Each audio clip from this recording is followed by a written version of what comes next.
Hello friends, welcome back.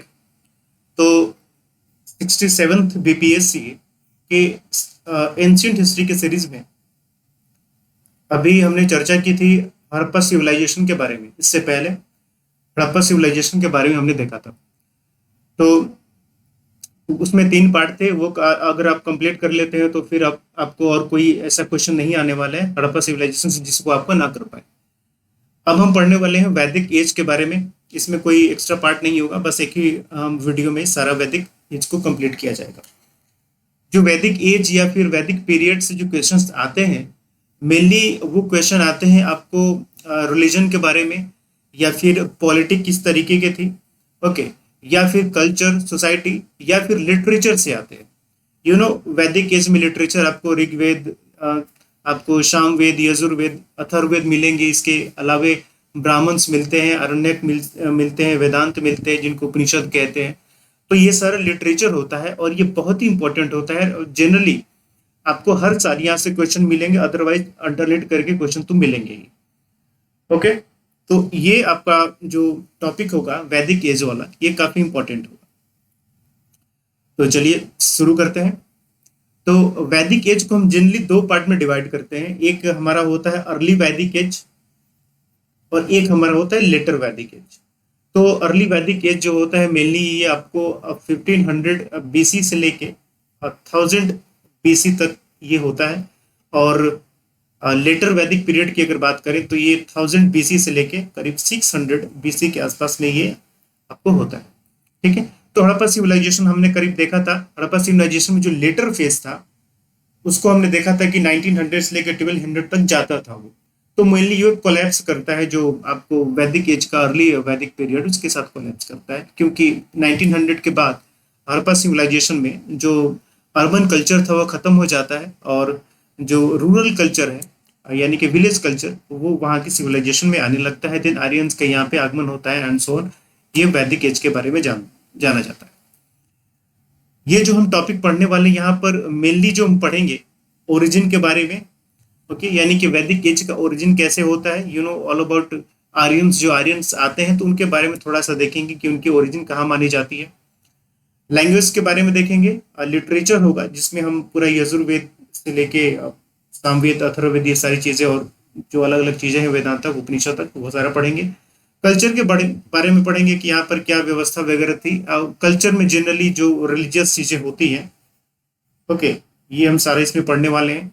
और इसके बाद पॉलिटी और एडमिनिस्ट्रेशन किस तरीके का था सारा हम देखेंगे। इसमें से टॉपिक जो होंगे वो ओवरलैप करेंगे, जैसे कि हम ओरिजिन के साथ लैंग्वेज की भी चर्चा कर लेंगे कि लैंग्वेज किस तरीके के यूज करते थे आर्यंस। लिटरेचर का तो पूरा का पूरा हम एक एक्सक्लूसिव देखेंगे यहाँ पर, और रिलीजन के बारे में भी अलग देखेंगे। पॉलिटी एडमिनिस्ट्रेशन में बहुत कुछ नहीं था। अर्ली वैदिक टाइम पर ये नोमैडिक हुआ करते थे जनरली। बाद में जैसे जैसे एग्रीकल्चर के इन्होंने बहुत ज्यादा डेवलपमेंट कर लिया, तो उसके बाद ये लेटर वैदिक फेज में देखेंगे कि सेटलमेंट भी होने लगता है। उसके बाद महाजनपद वगैरह आते हैं। तो इस तरीके से थोड़ा सा देखेंगे। ओके, तो स्टार्ट करते हैं। सबसे पहले हम ओरिजिन एंड लैंग्वेज के बारे में। तो ऐसा कहा जाता है कि जो वैदिक कल्चर था ये आर्यंस का कल्चर था, और आर्यंस जो थे इंडिया के नेटिव नहीं थे, ये बाहर से आए हुए थे। तो कहीं ना कहीं ये भी कहा जाता है कि ये यूरोप या जर्मनी से आए हुए थे। जर्मनी भी यूरोप में ही पड़ता है। तो कहने का मतलब ये है कि यूरोपियंस थे ये। ओके, फिर यूरोप से ये कहाँ पर पहुंचे, ये सेंट्रल एशिया में पहुंचे। सेंट्रल एशिया लाइक आपको northern China, Mongolia, southern Russia, उसके अलावा जो उज्बेकिस्तान, किर्गिस्तान, कजाकिस्तान वाला जो एरिया है ये सारा, ओके, तो ये सेंट्रल एशिया में आता है। इसके अलावा फिर वो वहां से करीब 2000 बीसी के आसपास ईरान पहुंचते हैं, और ईरान से फिर ये इंडिया की तरफ भी मूव करते हैं करीब 1500 बीसी के आसपास। तो इस तरीके से आर्यंस का यूरोप से सेंट्रल एशिया से मिडिल ईस्ट एशिया, और मिडिल ईस्ट एशिया से फिर इंडियन सब कॉन्टिनेंट की तरफ इनका मूव होता है।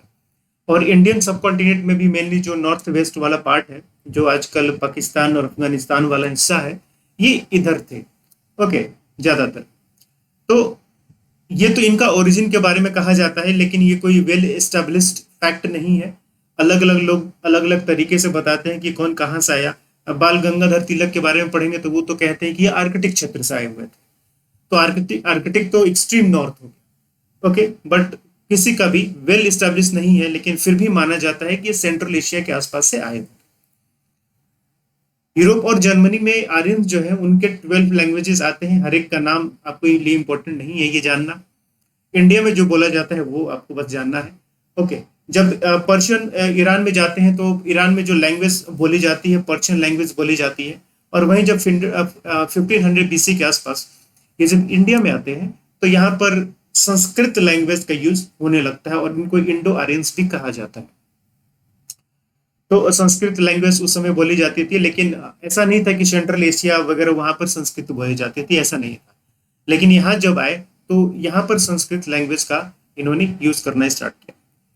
तो बहुत सारे सिमिलैरिटीज आप देखते हैं, चाहे वो संस्कृत लैंग्वेज हो या फिर आप इंग्लिश लैंग्वेज हो या फिर आप हिंदी पे देखेंगे तो बहुत सारे वर्ड्स जो होते हैं ना वो काफी सिमिलर है। ओके, जैसे आपने वो एक मूवी देखी होगी नमस्ते लंदन, लंदन ही शायद होगी, ओके, अक्षय कुमार वाली। तो बहुत सारे वर्ड जो है ना वो सिमिलर होते हैं इंग्लिश और हिंदी में भी, हिंदी में भी। ओके, जैसे कि त्रिकोणमिति को इंग्लिश में कहते हैं ट्रिगोनोमेट्री, तो उसी तरीके से उसमें बहुत सारे एग्जांपल आपको बताए गए हैं। तो वही है कि इंग्लिश लैंग्वेज ही आर्यंस की लैंग्वेज थी। यूरोप में भी इंग्लिश बोली जाती थी, तो उधर इंग्लिश भी बोलते थे, इधर संस्कृत में भी आए, तो वर्ड जो था ना वो इनहेरिट होता है। तो उसी वर्ड को संस्कृत में यूज करने लगे, देन संस्कृत के बाद हमने अपने यहाँ हिंदी डेवलप कर ली, तो उस वर्ड का भी हमने हिंदी में भी यूज करने लगे। तो इस तरीके से इन लैंग्वेजेस में आपको बहुत सारी सिमिलरिटीज भी देखने को मिलती है। इसके बाद जो सबसे इंपॉर्टेंट टॉपिक है वैदिक पीरियड का, वो है वैदिक लिटरेचर, जिसमें आप 4 वेदास के बारे में पढ़ते हैं। यू नो ऑल अबाउट कि ऋग वेदास होते हैं, साम वेदा होंगे, यजुर्वेदा होंगे और अथर्ववेदा। ये 4 वेदास इसमें पढ़ते हैं। इसके अलावा इसमें हम कुछ ब्राह्मण लिटरेचर के बारे में पढ़ेंगे, कुछ आरण्यक्स के बारे में पढ़ेंगे और उपनिषद के बारे में भी पढ़ेंगे। तो जो उपनिषद होते हैं इनको वेदांत भी कहा जाता है, यानी कि वेद एंड प्लस अंत, अंत मतलब एंड। ओके, यानी कि एंड ऑफ वेदास, वेदास के सबसे एंड में इनको उपनिषद को लिखा गया है, इसलिए इनको वेदांत भी कहा जाता है। सीधा सीधा इस टाइप का क्वेश्चन आता है कभी कभी बीपीएससी में कि बताइए कि जो वैदिक लिटरेचर है उसमें सबसे लास्ट में कौन सा इसमें से लिटरेचर लिखा गया था। इस तरीके के एक क्वेश्चन पूछे जाते हैं। ओके, तो इस तरीके से आपको याद रखना है कि उपनिषद जो है ये जितने भी वेद हैं उनमें सबसे लास्ट में लिखा गया है, इस वजह से इसको हम वेदांत या एंड ऑफ वेदांत कहा जाता है। तो ये चीज आपको याद रखना है। नाउ अब हम एक एक करके वेदास की बात करेंगे। कुछ इंपॉर्टेंट पॉइंट्स जो है उनको हम देखेंगे। वेदास को श्रुति भी कहा जाता है। श्रुति इसलिए कहा जाता है क्योंकि यहाँ पर जो नॉलेज है वो ट्रांसफर होता है एक जनरेशन से दूसरे जनरेशन। ओके, तो ये सुन के ट्रांसफर होता है बाय हियरिंग।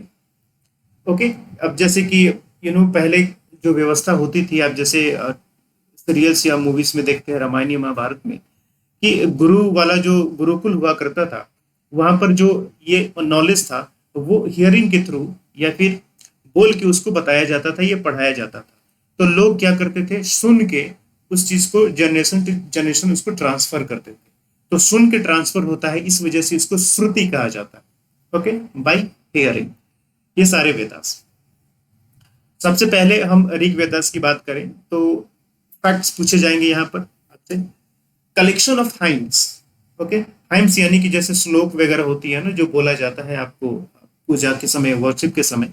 तो यहाँ पर ऋग वेदा में कलेक्शन ऑफ हाइम्स जो है, नंबर आपको 1028 यानी कि 1028 नंबर्स आपको मिलेंगे हाइम्स।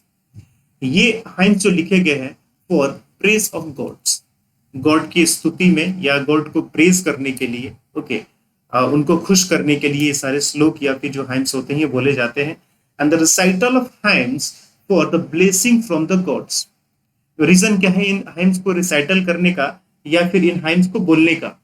तो रीजन ये है कि हमें गॉड की तरफ से ब्लेसिंग चाहिए होती है। ओके, तो ऋग वेदा में ये ब्लेसिंग का मतलब क्या होता था? ऋग वेदा में ऐसा नहीं था कि लोग स्पिरिचुअलिटी के लिए वर्शिप करते थे, ऐसा नहीं था।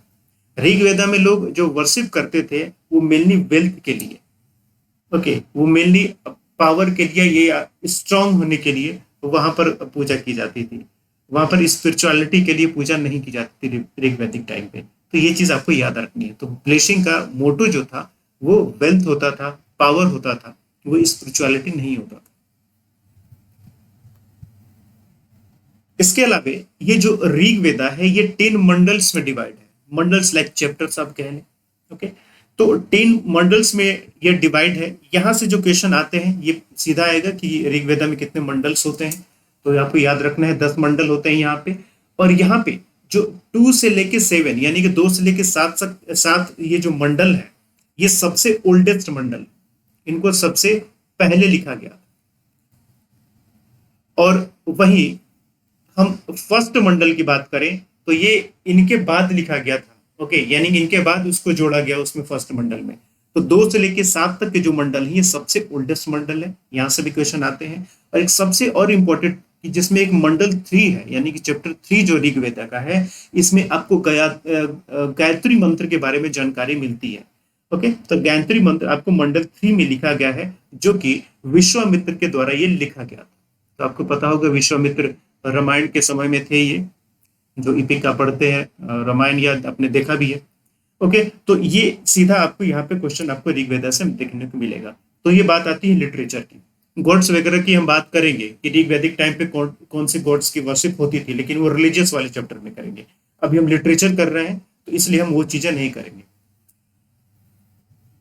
सामवेदा वेदा जो है hymns of Rigveda said to tune, यानी कि अब ये जो श्लोक या हाइम्स होते थे इनको गाया जाता था। तो गाने के लिए एक ट्यून होना चाहिए ना, एक स्वर होना चाहिए, उस स्वर से और उस सुर से गाया जाता है, जिसको हम सुर कहते हैं आजकल या म्यूजिक में कहा जाता है।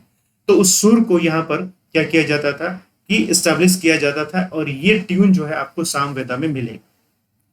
तो हाइम्स ऋग्वेदा में लिखा गया है, लेकिन उसको किस तरीके से रिसाइटल करना है वो ट्यून वो आपको सामवेदा में मिलेगा।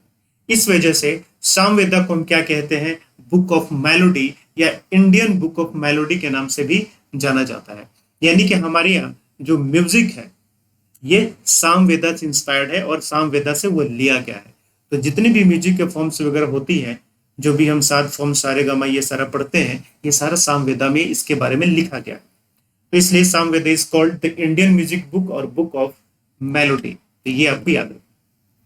Recital of tune as per blessings, तो इसका मतलब ये हुआ कि जो आपको हाइम्स का रिसाइटल होता था तो उसके जो स्वर या सुर होते थे वो भी क्या होते थे, अलग अलग तरीके से होते थे। ऐसा नहीं है कि सारे हाइम्स को एक ही सुर में गाना है, ऐसा बिल्कुल नहीं था। जैसे होता है ना आजकल सारे गाने को आप एक ही सुर में नहीं गाते, तो उसी तरीके से उसी समय सारे हाइम्स को एक सुर में नहीं गाया जाता था। रीजन क्या था, अलग अलग सुर का रीजन क्या था, क्यों अलग अलग ट्यून्स बनाए गए थे? बिकॉज गॉड्स और या फिर जो गॉडेस थी वो बहुत अलग अलग थी। ठीक है, अलग अलग गॉड्स थे, गॉडेस भी कई प्रकार की थी, तो इसलिए सबके लिए एक अलग अलग तरीके का ट्यून बनाया गया था कि इन गॉड की अगर पूजा करनी है तो हमें इस ट्यून के फॉर्म में हमें हाइम्स को गाना है, इनका करना है तो हमें दूसरे फॉर्म में गाना। ओके, तो इस वजह से यहाँ पर डिफरेंट टाइप्स ऑफ ट्यून्स मिलेंगे depending on the types of blessings, और आप किनकी पूजा कर रहे हैं ये डिपेंड करता था। यजुर्वेदा की बात करें तो Yajurveda deals with the all rituals, ceremonies, animal sacrifices at times of recital. तो पूजा करने के समय, वर्शिप के समय मेथड क्या होगा आपके रिचुअल्स का। ओके, किस तरीके से आपको पूजा पाठ करनी है, आपको किस तरीके से हवन जो होते हैं, अल्टर्स वगैरह होते हैं, वो किस तरीके से करने हैं। तो ये पूरा जो सेरेमनीज या मेथड जो होगा रिचुअल का, ये सारा यजुर्वेदा में मिलता है, इंक्लूडिंग एनिमल सेक्रीफाइसेस की किस कौन से गॉड को खुश करने के लिए किस तरीके के एनिमल को आपको सेक्रीफाइस करना है। तो ये सारा कुछ method and all this things आपको ये यजुर्वेदा में लिखा हुआ मिलेगा। यजुर्वेदा के 2 पार्ट हैं, एक है श्याम वेदा और एक है श्याम यजुर्वेद, और एक है आपको शुक्ल यजुर्वेद। ओके, तो ये सारी चीजें आपको याद रखनी है। नेक्स्ट आता है अथर्ववेद। तो अथर्ववेद में आपको मिलता है magical hands, okay, to get rid of disease. Magical hands like जैसे कि सुपरस्टिशंस वगैरह हो गए या फिर मैजिक हो गए, ये सारा मिलेगा। मैजिक हो गया, सुपरस्टिशन हो गया। ओके, तो सुपरस्टिशन का मतलब जो अंधविश्वास कहते हैं जिसको, ओके, या फिर भूत प्रेत के लिए जो भी चीजें होती है ना, गोस्ट वगैरह को भगाने के लिए जो आप पूजा पाठ करते हैं, ये क्या होता है? सुपरस्टिशन ही होता है जनरली। ओके, तो ये सारा चीज आपको जो मिलेगा वो अथर्ववेद में मिलेगा। To get rid of disease, disease के लिए भी बहुत लोग पूजा पाठ करते हैं, मैजिक भी करते हैं, तो उसी के तरीके से यहाँ पर भी डिजीज के साथ साथ घोस्ट वगैरह के लिए भी यहाँ पर मिलेगा, सुपरस्टिशन मिलेंगे। रिलीजियस मैटर्स भी अब यहाँ पर काफी सुपरस्टिशन वाला ही हो गया था। ओके, तो ये सारी चीजें आपको अथर्ववेदा में मिलती है। साथ ही साथ एक सबसे इंपॉर्टेंट चीज है अथर्ववेदा की, कि Atharvaveda is it is also known as the origin of Ayurveda, जिससे हम इंडियन मेडिसिन को डिराइव करते हैं। Okay, this is the Indian medicine जिसको हम आयुर्वेदा कहते हैं।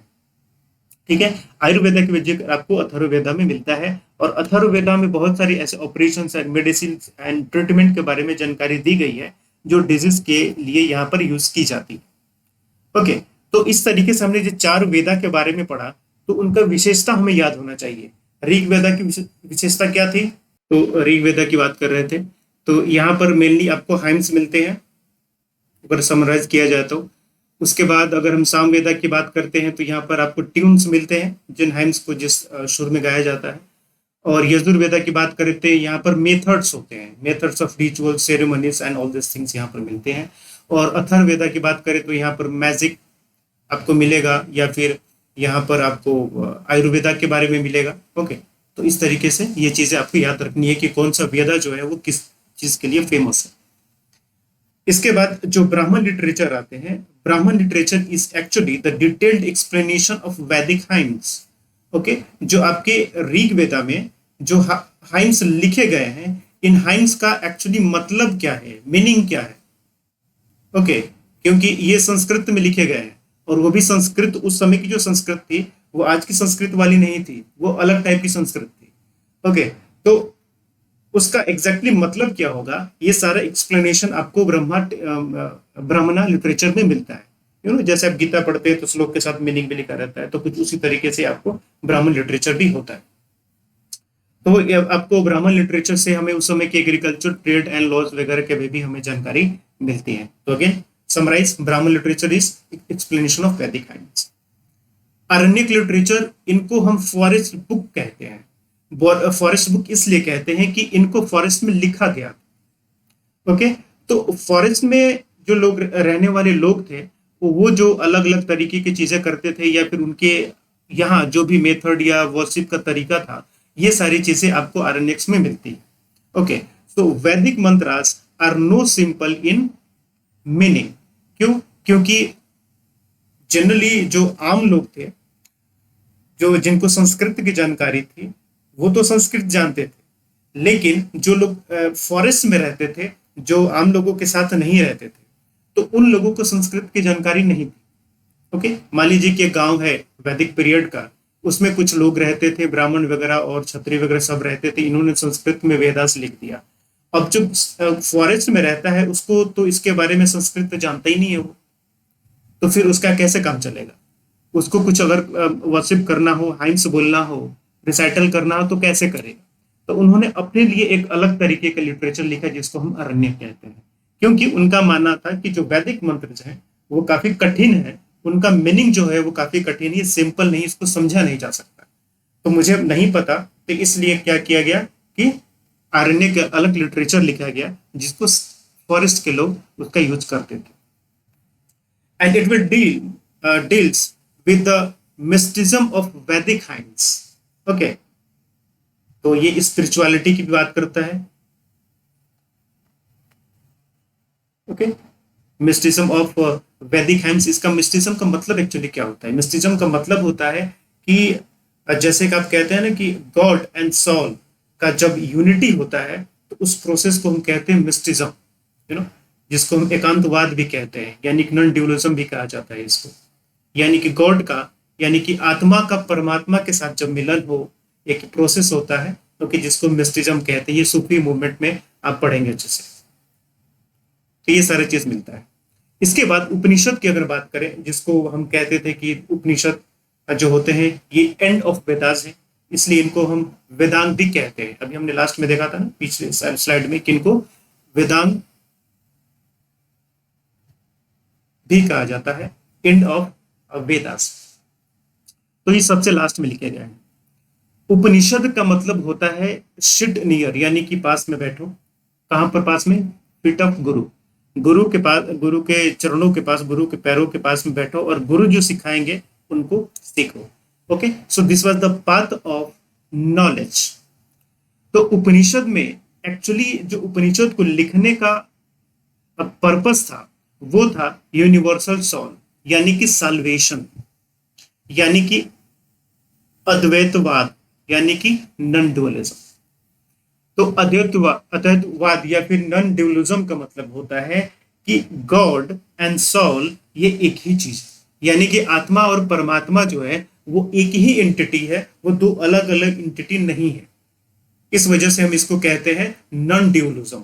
ड्यूलिज्म का मतलब ये होना दो चीज, नॉन लगा दिया मतलब दो नहीं, तो इसका मतलब इसको हम हिंदी में अद्वैतवाद भी कहते हैं, यानी कि सोल एंड जो गॉड, आत्मा और परमात्मा दोनों एक ही चीज है, ये अलग अलग सेपरेट एंटिटी नहीं है। Okay, this is also called the salvation. तो यूनिवर्सल सोल की यहाँ पर बात की गई थी उपनिषद में। उपनिषद में आपको जो टोटल नंबर्स मिलते हैं ये 108 है यहाँ पर जो उपनिषद लिखे गए हैं। इनमें से एक है आपका मुंडक उपनिषद, जहां पर आपको मिलता है सत्यमेव जयते। सत्यमेव जयते ये आपको जो हमारा एम्बलम है, जहां पर आपको अशोका का टाइम से जो मिला हुआ है, जहां पर आपको 4 लॉइंस मिलते हैं एम्बलम पे, उसके नीचे लिखा रहता है सत्यमेव जयते।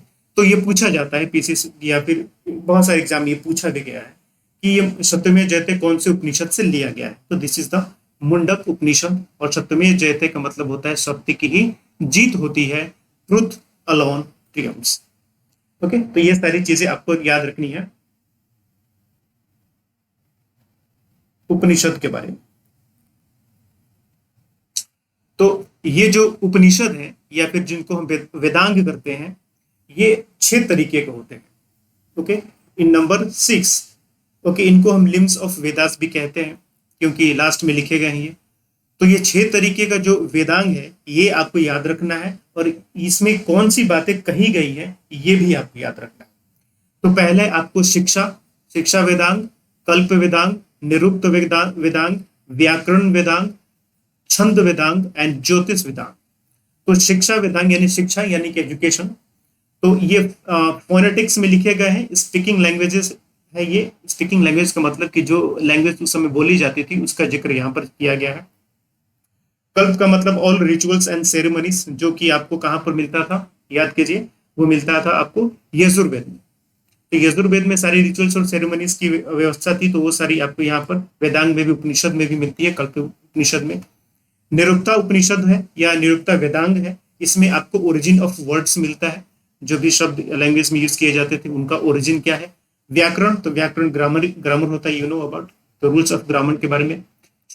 छंद का क्या होते हैं, आपने हिंदी पढ़ा होगा तो आपको हिंदी में छंद का अपने मतलब पता होगा, तो इसको कहते हैं रूल्स ऑफ पोएट्री। यहाँ पर जो पोएट्रीज लिखी जाती है ना, छंद में लिखी जाती है, कविताएं छंद में लिखी जाती हैं, तो उन कविताओं या पोएट्री के रूल्स के बारे में जानकारी आपको इस वेदांग में मिलेगी। और ज्योतिष यानी कि एस्ट्रोनॉमी के बारे में यहाँ पर जानकारी आपको मिलेगी। ओके, तो ये सारा चीज अभी तक था हमारा लिटरेचर के बारे में। इसके बाद अब हम वैदिक पीरियड की बात करें तो ये 2 पार्ट में डिवाइड होता है, जैसे हमने पहले ही कहा था। एक होता है अर्ली वैदिक, यानी कि 1500 बीसी से लेकर 1100 बीसी तक, 1000 बीसी तक, एंड लेटर वैदिक जो था ये 1000 बीसी से लेकर 600 बीसी तक का ये मिलता है। तो अभी हम जो कल्चर थोड़ा सा देखेंगे ना, कल्चर और रिलीजियस व्यू और पॉलिटी की व्यवस्था, ये हम डिवाइड करके देखेंगे। ओके, तो सबसे पहले देखते हैं हम अर्ली वैदिक पीरियड। तो अर्ली वैदिक पीरियड को हम ऋग वैदिक पीरियड या फिर एज के नाम से भी जानते हैं, क्योंकि ये जो अर्ली वैदिक पीरियड था, इस समय जो लिखा गया था वेद वो था ऋग वेद। बाकी की जो तीनों वेद थे वो अर्ली वैदिक पीरियड में नहीं लिखे गए, वो लेटर वैदिक पीरियड में उनका लिखना स्टार्ट होता है। और उसमें से अथर्ववेद तो बहुत बाद तक आपको जो क्रिश्चियन सेंचुरीज आते हैं ना वहां तक भी पहुंचा था वो, तो वो काफी बाद तक चला था। लेकिन ऋग्वेद जो है आपको अर्ली वेद एज में लिखा गया था, इस वजह से इसको ऋग्वैदिक एज भी कहते हैं। ट्राइबल पॉलिटी इस समय थी, यानी कि ट्राइबल व्यवस्था थी, जनजाति की व्यवस्था थी। ये नोमैडिक लोग थे, घूमने फिरने वाले लोग थे, उसकी भी हम चर्चा करेंगे यहाँ पे। तो ये क्या होते थे ना, इनको हम जन के नाम से जाना जाता था। जो हर ट्राइब कम्युनिटी होती थी उसको जन के नाम से जाना जाता था, जिनका चीफ जो होता था उसको राजन कहा जाता था। ओके, हर जनजाति का समुदाय, वो ट्राइब जो था वो जन के नाम से जाना जाता था, और उस समुदाय के जो चीफ थे उनको राजन के नाम से जाना जाता था। कोई स्टैंडिंग आर्मी नहीं थी, कोई ऑफिशियल्स वगैरह का कॉन्सेप्ट इस समय नहीं था। सभा वक्त यहाँ पर सभा थी, सभा समिति की व्यवस्था थी, ओके, जो डिसीजन लिया करते थे एक साथ, लेकिन यहाँ पर स्टैंडिंग आर्मी नहीं थी और ना ही कोई ऑफिशियल्स वगैरह थे। तो लोग एक ही दूसरे, तो जब भी अगर जरूरत पड़ती थी किसी दूसरे कबीले के साथ या फिर ट्राइबल कम्युनिटी के साथ कन्फ्लिक्ट होता था तो आपस में ही लोग खुद जाके लड़ाइयाँ लड़ते थे। अदरवाइज स्टैंडिंग आर्मी की व्यवस्था यहाँ पर नहीं थी। मेन ऑक्यूपेशन की बात करें तो अर्ली वैदिक टाइम की हम बात करें, ध्यान रखिएगा, अर्ली वैदिक टाइम पे कैटल रेयरिंग जो था मेन ऑक्यूपेशन था, और इनका जो सबसे फेमस एनिमल था वो था काउ। काउ सेक्रेड एनिमल था एक इस समय इनके लिए। ओके, और काउ को वेल्थ के तौर पर भी आपको रिप्रेजेंट किया गया है। जिसके पास ज्यादा काउ गाय, वो ज्यादा पैसे वाले, वो ज्यादा इन्फ्लुएंशियल, वो ज्यादा पावरफुल। ओके, तो यहाँ पर अर्ली वैदिक टाइम में वेल्थ का मतलब था काउ। तो कैटल रेयरिंग करते थे और ये पास्चर लैंड्स की तलाश में इधर उधर घूमते रहते थे। ओके, क्योंकि यहाँ क्योंकि इनकी इकोनॉमी या पॉलिटी या सोसाइटी जो थी ये पूरी की पूरी कैटल रेयरिंग पर ही थी। तो कैटल रेयरिंग के लिए आपको पास्चर लैंड चाहिए, पास्चर लैंड के लिए आपको घूमना पड़ेगा, एक जगह खत्म हो जाएगा तो। ओके, तो इसलिए इनकी जो लाइफ थी वो नोमैडिक लाइफ थी, एक जगह से दूसरी जगह ही घूमते फिरते रहते थे। सेटल्ड लाइफ आपको अर्ली वैदिक पीरियड की नहीं थी। ओके, ये याद रखना है। ज्योग्राफिकल लोकेशन की बात करें तो जनरली इंडियन सब कॉन्टिनेंट का जो आपको नॉर्थ वेस्टर्न पार्ट है वहां पर मिलेगा, और एरिया जिसको सप्त सिंधु के नाम से जाना जाता है। सप्त सिंधु मतलब 7 नदियों का जो एरिया है, जो आज इंडस के अलावे जो उसके ट्रिब्यूटरीज हैं, वो जो पूरा एरिया है उसको हम सप्त सिंधु कहते हैं, including Afghanistan, Pakistan and some part of India also, खास करके जम्मू कश्मीर एंड पंजाब, और हिमाचल का भी कुछ एरिया है उसमें। ओके, तो आजकल का जो उधर आपको नॉर्थ में ले ले तो अफगानिस्तान से लेकर राजस्थान तक का एरिया ये पूरा सिद्ध सिंधु के नाम से जाना जाता था। तो ऋग्वेदा टाइम में,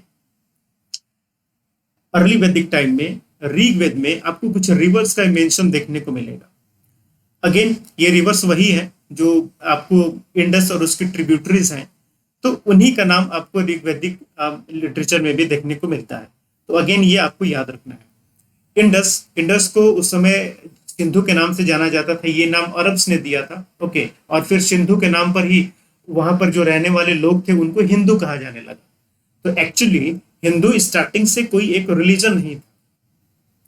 ओके, जैसे आज कहते हैं ना किसी एरिया में रहने वाले के लोग को, जैसे अगर आप हरियाणा के रहने वाले हैं तो हरियाणवी कहलाएंगे, राजस्थान के रहने वाले तो राजस्थानी कहलाएंगे। तो उसी तरीके से इस सिंधु प्रदेश में रहने वाले जो लोग थे उनको हिंदू कहा गया, but it was not initially a religion. बाद में ये धीरे धीरे सोसाइटी और ग्रो करने लगी, देन एक रिलीजन के तौर पर एस्टेब्लिश हुआ। तो ये अरब्स के द्वारा इसको सिंधु कहा जाता था, जिसे हम आज इंडस कहते हैं।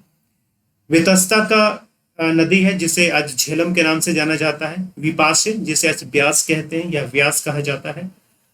शुतुद्री, शुतुद्री जिसको हम शतुलुज के नाम से भी जानते हैं। पुरुषनी, रवि एंड अक्षिनी यानी कि चेनाब के नाम से जाना जाता है। सरस्वती को उस समय भी सरस्वती ही कहा जाता था, आज भी सरस्वती ही कहा जाता है। इसको घग्गर भी कहा जाता है, सरस्वती को घग्गर भी कहा जाता है। हरप्पन सिविलाइजेशन में देखिएगा ना आपको, तो गगन सरस्वती का भी जिक्र आपको देखने को मिलता है, तो वहां पर घग्गर सरस्वती को सेम कहा जाता है। खैर आज भी इसको सरस्वती को सरस्वती ही कहते हैं। तो ये सातों जो नदियां हैं, तो इनका आपको नाम याद रखना है कि उस समय क्या कहा जाता था, आज इनको क्या कहा जाता है। यहाँ से डायरेक्ट क्वेश्चन आते हैं। देखिए यहाँ से कोई डिफिकल्ट क्वेश्चन नहीं आता है, सारे फैक्ट्स वाले ही आते हैं। अगर आपको याद है तो आप कर पाएंगे, अगर नहीं आते तो फिर आपका नहीं हो पाएगा। गंगा यमुना जो रिवर्स है इनका बहुत कम ऋग्वेद वैदिक में आपको मेंशन देखने को मिलता है। लिस्ट मेंशन इन ऋग्वेदा बहुत ज्यादा नहीं, क्योंकि ये लोग जनरली इंडस और उसके आसपास रहते थे, तो गंगा यमुना का बहुत ज्यादा जिक्र नहीं मिलता है। इनका जिक्र मिलता है आपको लेटर वैदिक टाइम पर, जब इनका एक्सपेंड करके ये बिहार तक पहुंचते हैं। ईस्टर्न इंडिया में एक्सपेंड करके बिहार बिहार तक पहुंचते हैं, तो पूरा गंगा यमुना के द्वार ये कैप्चर करते हैं। तब आपको गंगा यमुना की ज्यादा जिक्र लेटर वैदिक पीरियड में देखने को मिलेगा। करीब 33 गॉड्स की यहाँ पर पूजा की जाती थी, इंक्लूडिंग गॉड एंड गॉडेस दोनों, मेल एंड फीमेल दोनों। तो इनमें जो महत्वपूर्ण गॉड्स थे वो इंदिरा थे। इंदिरा के लिए 250 हाइम्स लिखे गए हैं ऋग्वेदा में, एंड इनको रेन ऑफ गॉड की तरफ जाना जाता था। अग्नि 200 हाइम्स लिखे गए हैं। तो अग्नि को एक मैसेंजर कहा जाता था between God and hymns, sorry, God and human, यानी कि मनुष्य और भगवान के बीच में एक मीडिएटर थे। यानी कि मनुष्य को अगर कुछ संदेश देना है भगवान को तो ये अग्नि के थ्रू जाएगा। जैसे हवन करते थे ना, तो हवन जो था वो अग्नि था। तो अग्नि जो था वो मीडिएटर था बिटवीन ह्यूमन, जो कर रहा है वर्शिप, और जिसके लिए वो कर रहा है उसके बीच में एक मीडिएटर। वरुण, जिसको रूलर ऑफ स्काई के तरह रिप्रेजेंट किया जाता है, he was also controller of cosmic and moral laws. तो जो भी नेचुरल लॉज हैं उनको एस्टेब्लिश करने के लिए, ब्रह्मांड किस तरीके से बना, ये सारा नेचुरल लॉ को एस्टेब्लिश करने के लिए, उसको मेंटेन करने की जिम्मेवारी वरुणा की थी। और उषा गॉडेस, जो कि गॉडेस ऑफ डाउन के तरह इनको रिप्रेजेंट किया जाता। तो अर्ली वैदिक टाइम पर ये मेल गॉड जो थे ये ज्यादा फेमस थे। उसके बाद ये फीमेल गॉडेस आती हैं, गॉडेस लाइक फीमेल ही होती है। तो ये क्या है कि ये ज्यादा इंपॉर्टेंट रहती है। इस समय विष्णु, शिवा, इनका बहुत ज्यादा इंपॉर्टेंस नहीं था। ठीक है, वैसे थे, रुद्र की पूजा होती थी यहाँ पर लिंग के फॉर्म में, बट उनका इंपॉर्टेंस नहीं था। उनका इंपॉर्टेंस अर्ली सॉरी लेटर वैदिक टाइम पे। तो मैंने आपको हड़प्पा सिविलाइजेशन बताया था ना कि हमने अपने जरूरतों के हिसाब से भगवान के डेजिग्नेशन भी चेंज किए हैं। Worshipped God for obtaining material benefit, not spiritual upliftment. मैंने आपको पहले ही बताया था कि अर्ली वैदिक टाइम पे जो वर्शिप किया जाता था वो स्पिरिचुअलिटी के लिए नहीं होता था, वो एक्चुअली मटेरियल बेनिफिट के लिए होता था। मटेरियल बेनिफिट्स लाइक वेल्थ के लिए होता था, काउस के लिए होते थे, ओके, सन के लिए होता था, सन मतलब SON, पुत्र के लिए किया जाता था। ओके, तो ये सारी व्यवस्था आपको अर्ली वैदिक टाइम पे देखने को मिलेगी। लेटर वैदिक टाइम की बात करें तो 1000 BC से लेके 600 BC के बीच में आपको मिलते हैं। एक्सपेंशन होने लगता है ईस्ट इंडिया की तरफ, यानी गंगा यमुना रीजन में भी एक्सपेंड करते हैं। Western UP to eastern Bihar आपको देखने को मिलेगा, और ये पूरा का पूरा रीजन आर्यव्रत के नाम से जाना जाता है। आर्यव्रत का जिक्र आपको महाभारत में भी मिलता है, अगर आपको याद होगा तो। ठीक है, रीजन अब यहाँ पर क्या था, जैसे जैसे एक्सपेंड करते हैं ये लोग, तो ये एलिवल सॉइल था। गंगा यमुना का जो दोआब है एलिवल सॉइल है। नॉलेज भी इनको होने लगती है, धीरे धीरे लिखना पढ़ना हर चीज सीख जाते हैं सभी लोग।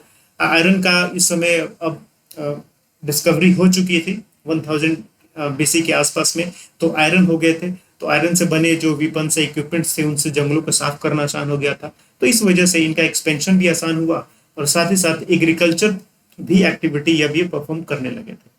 तो एग्रीकल्चर एक्टिविटी परफॉर्म करने का मतलब क्या हुआ कि अब जो इनका सेटलमेंट था वो विलेज लाइफ का होने लगा। पहले नोमैडिक था, ठीक है, अब क्या था, सेटल होने लगे, क्योंकि एग्रीकल्चर वर्क करने लगे थे। एग्रीकल्चर करने की वजह से फूड प्रोडक्शन होने लगा, कुछ सरप्लस फूड भी आने लगा। अब जब आपके पास सरप्लस फूड होगा तो फिर क्या होगा कि धीरे धीरे अब वहां पर व्यवस्था बनाई जाने लगेगी। ओके, तो इस तरीके से धीरे धीरे मोनार्किकल गवर्नमेंट आने लगती है, राजा का कॉन्सेप्ट आता है अब। ओके, राजन बने लगते हैं। धीरे धीरे छोटे छोटे कबीलाई जो थे, यानी कि ट्राइब्स जो थे, वो धीरे धीरे किंगडम्स में बदलने लगते हैं। इस वजह से आप देखेंगे कि 600 BC के आसपास धीरे धीरे किंगडम्स या जनपद आने लगते हैं, जिसमें हम मगध जनपद के बारे में पढ़ेंगे बिहार के लिए। ओके, तो ये पूरा क्रोनोलॉजी इस तरीके से चलती है, और ये रीजन था जिसकी वजह से धीरे धीरे जनपद जो होते हैं वो बड़े होते हैं। आर्मी और ऑफिशियल्स का भी कॉन्सेप्ट यहाँ पर आ गया, जिनको राजा जनरली फूड के द्वारा उनको पेड किया जाता था, क्योंकि वंश वगैरह तो थी नहीं। टैक्सेस वगैरह भी यहाँ पर इकट्ठे किए जाते थे। मेन ऑक्यूपेशन की बात करें तो अब एग्रीकल्चर हो गया था। अर्ली वैदिक पीरियड में क्या था, वो एनिमल रियरिंग था। ओके, अब एग्रीकल्चर हो गया था, तो एग्रीकल्चर करना है तो आपको एक जगह रहना होगा, तो लाइफ ऑफ सेटल्ड हो गई थी, नोमैटिक नहीं थी। इसके अलावा नई जरूरतें भी आ गई, क्राफ्ट्स इंडस्ट्री डेवलप होने लगी, ट्रेड कॉमर्स होने लगे, टाउनशिप का धीरे धीरे डेवलपमेंट होने लगा, जो महाजनपद एंड ओल्ड आपको एस्टेब्लिशमेंट 600 BC के आसपास में देखने को मिलता है। तो इसको हम सेकंड अर्बनाइजेशन के नाम से जानते हैं। सीधा क्वेश्चन आता है, फर्स्ट अर्बनाइजेशन क्या था, Harappa civilisation, and second urbanisation क्या था, 600 BC के आसपास महाजनपद जो थे उनको हम सेकंड अर्बनाइजेशन के नाम से जानते हैं। अदरवाइज इसके बीच का जो पीरियड था वो विलेज पीरियड या रूरल पीरियड ही था। कास्ट सिस्टम, कास्ट तो आपको अर्ली वैदिक पीरियड में भी कास्ट थी, लेकिन सिस्टम नहीं थी। लेटर वैदिक टाइम पे अब ये कास्ट जो था ये सिस्टम में कन्वर्ट हो गया। कास्ट और कास्ट सिस्टम में फर्क होता है। आप ये कमेंट में बताइएगा, थोड़ा सा गूगल करके भी चेक कीजिए कि क्या फर्क होता है कास्ट और कास्ट सिस्टम में। एक बार महात्मा गांधी ने भी कहा था कि कास्ट सिस्टम सही है, कास्ट सही है, कास्ट बुरी चीज नहीं है, अदरवाइज जो कास्ट सिस्टम होती है ये बुरी चीज होती है। तो क्या डिफरेंस है दोनों में, मेंशन इन कमेंट बॉक्स। गोत्र सिस्टम का अब यहाँ पर आप देखेंगे कि कॉन्सेप्ट आ गया जिसको काउपियन भी कहा जाता है। तो गोत्र में क्या होता है कि अब शादियां जो होती है ना सेम गोत्र में नहीं होती, क्योंकि सेम गोत्र में लड़के लड़की को भाई बहन की तरह ट्रीट किया जाता है हिंदू में। ओके, तो ये भी आपको लेटर वैदिक टाइम पर ये आपको देखने को मिलता है। वर्ण सिस्टम, जैसे मैंने कहा कास्ट सिस्टम यहाँ पर स्टैब्लिश हो गया था। इसकी जिक्र वैसे आपको 10th मंडल में ऋग्वेदा में मिलती है, लेकिन उस समय जो वर्ण सिस्टम था ना अर्ली वैदिक टाइम पे, वो रिजिड नहीं था। उस समय जन्म के आधार पर आपकी जाति डिसाइड नहीं होती थी, काम के आधार पर बटा हुआ था। लेकिन लेटर वैदिक टाइम से क्या होगा कि अब आपकी जाति या कास्ट जो होगा ये आपके जन्म के बेसिस पर होगा। ठीक है, और ये खैर वर्ण सिस्टम जो होता है ना, वर्ण सिस्टम इट इज लाइक आपके कलर के हिसाब से। यू नो कि जो आर्यंस जो आए थे उन्होंने अपने आप को सुपीरियर बताया, और जो इंडिया के जो लोग थे उनको इंफीरियर कहा, क्योंकि यहाँ के लोग थोड़े से ब्राउनिश या ब्लैक टाइप के थे। ओके, तो इनको इन्होंने दस्यु का एक टर्म यूज किया, इन्होंने दस्यु, DAS, दस्यु, दस्यु लाइक दास यानी कि स्लेव। ओके, तो यहाँ के लोगों के साथ उन्हें एक स्लेव की तरह उन्होंने ट्रीट करना स्टार्ट किया। ओके, तो इसको वर्ण सिस्टम कहा, यानी कि वर्ण के आधार पर, कलर के आधार पर। इसकी जिक्र आपको 10th मंडल में मिलेगी ऋग्वेदा। रिलीजियस या सेरेमनीज की अगर बात करें तो आपको 3 तरीके की सेक्रीफाइसेस देखने को मिलेगी वैदिक टाइम पर। एक था राजसूय सेक्रीफाइस, या जिसको राजसूय यज्ञ कहते हैं। ये रॉयल कोरोनेशन था। रॉयल कोरोनेशन का मतलब राज्याभिषेक होता है ना, जब कोई राजा बनता है तो उसका अभिषेक किया जाता है, तो वो राजसूय सेक्रीफाइस हुआ करता था। वाजपेय सेक्रीफाइस, ड्रिंक ऑफ स्ट्रेंथ, सोमरस का कॉन्सेप्ट उस समय था, उसको वहां पर किया जाता था, एक स्पेशल अरेंजमेंट होता था। अश्वमेध यज्ञ छोड़ा जाता था, तो और सेक्रीफाइस यहाँ पर किया जाता था। तो अश्वमेध यज्ञ आपको पता होगा कि अपने रामायण महाभारत में भी इसको देखा होगा। तो ये 3 तरीके के रिचुअल्स एंड सेरेमनीज की जाती थी, इनका मतलब आपको याद रखना है।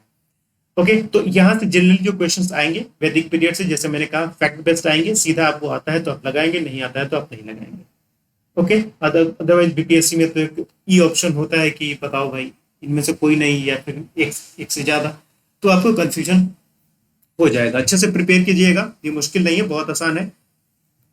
ओके, इसके बाद जो नेक्स्ट टॉपिक हम स्टार्ट करेंगे वो हम स्टार्ट करने वाले हैं महाजनपद के बारे में देखेंगे, और महाजनपद इंक्लूडिंग मगध के बारे में डिटेल में वहां पर देखेंगे। ओके, आई होप आपको ये समझ में आया होगा। रिवाइज करते रहिएगा, एग्जाम 3 महीने है, ऑफिशियल नोटिफिकेशन नहीं है, आता है उसके बाद, पहले तैयार रहिए, दिक्कत नहीं है। ठीक है, चलिए मिलते हैं नेक्स्ट टॉपिक में। Thank you.